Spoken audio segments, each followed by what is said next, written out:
14 ఏళ్ల క్రితం తల్లిదండ్రులను చంపిన అదే ఏనుగు ఇప్పుడు కోడలు 4 ఏళ్ల మనవడిని కూడా బలి తీసుకుంది.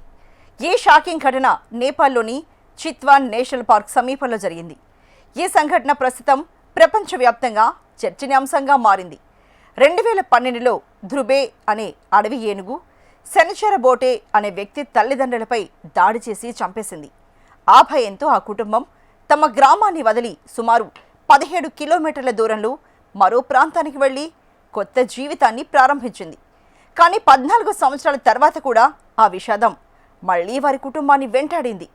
ఈ నెలలో అదే ఏనుగు కొత్త ఇంటి వద్దకు వచ్చి శనిచర బోటే 25 ఏళ్ల కోడలు ఆష్కా బోటే 4 ఏళ్ల మనవడు భరత్ బోటేపై దాడి చేసి ప్రాణాలు తీసింది.